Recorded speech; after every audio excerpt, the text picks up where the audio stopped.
Welcome back everyone to another tech review. It's been a while since I last uploaded, but I'm happy to be uploading again. Now today we are going to be reviewing a product I've had for a while now. It is the SHW height adjustable electric standing desk that you can see right here.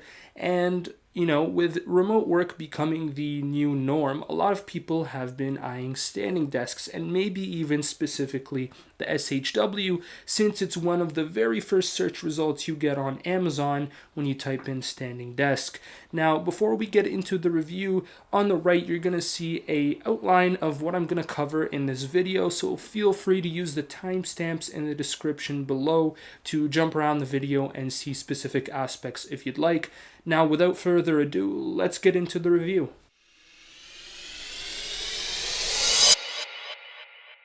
So I want to spend a few seconds talking about the motivation for buying a standing desk. Now, there's a lot of talk about the health benefits, increased caloric burn, reduced neck and back pain, and I'm not a health professional, but it makes sense to me that having a desk where you're able to adjust your computer screen to about eye level can help make sure that you maintain good posture.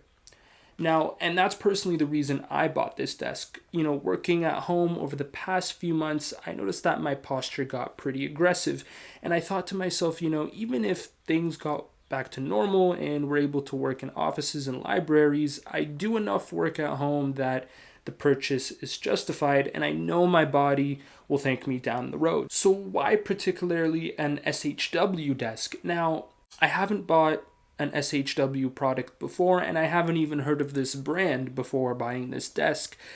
But I looked around at the other standing desks out there, and I looked at the Amazon reviews for this one, and I thought maybe I could get away with paying $100 to $300 less and still get a desk that gets the job done. For reference, the SHW costs $350 Canadian. So let's get into the size of this thing. Now, the tabletop is 120 by 60 centimeters or 48 by 24 inches, and the maximum setting that this desk can be set to is 117 centimeters or 46 inches, and the minimum height is 71 centimeters or 28 inches. Now, for comparison, I'm about 5'11", and this is me standing next to the desk at maximum height. I'd say if the desk was any lower, I wouldn't have found it comfortable to work on. Moving on to assembly, I'd say this desk took me about an hour and 15 minutes to build it, and you can see a time lapse of me assembling it together with my sister. Now, the difficulty of this build, I'd say, is comparable to your average IKEA furniture. And if you do get stuck in the process, there are videos on YouTube which can walk you through the process step by step, and I'll link some of those videos in the description below.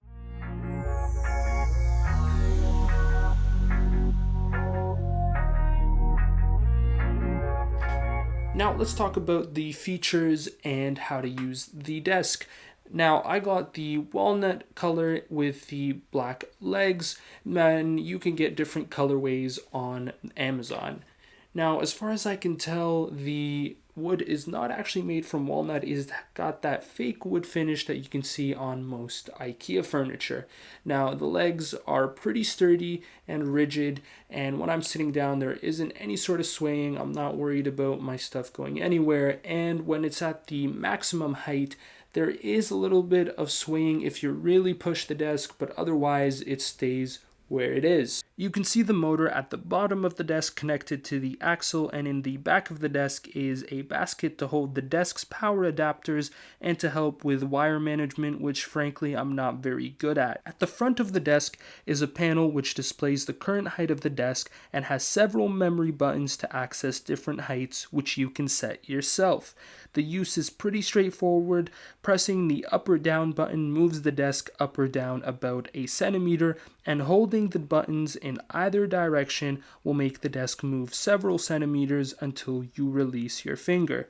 To save a height, press and hold both the M key and the desired number key, aka which button you want to assign the height to, and wait until the desk beeps. To access that height, you will have to double press your desired number key.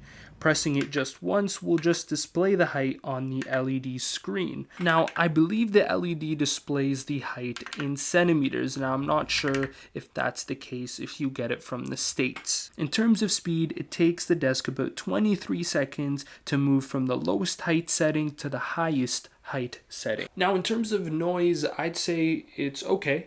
The desk isn't going to wake anyone up if you're working late at night, but it also isn't super silent. I'll actually let you hear it now.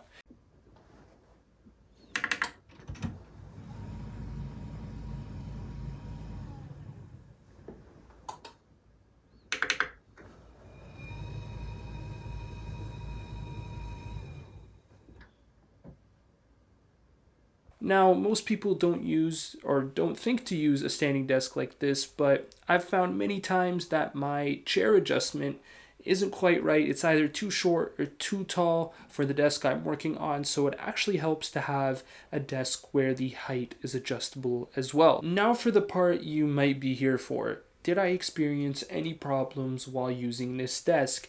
And yes, there was one problem. When I first got this desk, moving from a higher height setting to a lower one, the desk would wobble on the way down. So sometimes it would partially wobble, sometimes it would wobble the entire way down. Now, was my stuff in danger of flying off? No. Was it a little weird? Yes. But was it a deal breaker for me? No. Could it be a deal breaker for other people? I could see why it could be. Now, I looked up the Amazon reviews, and a lot of people said that this problem disappeared over a few months, and that indeed did happen for me as well. I tried to recreate the problem for the video, and I had no success. So what's my verdict? I'm pretty happy with my purchase. All I wanted was a stylish desk that went up and down, and that's exactly what I got. And even that swaying problem is no longer here, and even when it was present, it didn't bother me that much. Now, I will say this, if you're buying a standing desk to, fix your posture for the same reasons I did, you have to make a conscious habit of switching between sitting and standing while you're working, or else you're not going to use it. I've gone through spells of using this every day and spells of not using it at all. So I would recommend, force yourself to use the standing function and make it a daily habit so you can actually reap the benefits. So that's it for the review. I hope you liked it. If you have any questions, leave them down in the comments below. And if you have any suggestions for what you want me to review next, also leave that below. Make sure to leave a thumbs up. That also helps. If you want to stay up to date with this channel, subscribe or follow me on socials. And as always, thank you for watching.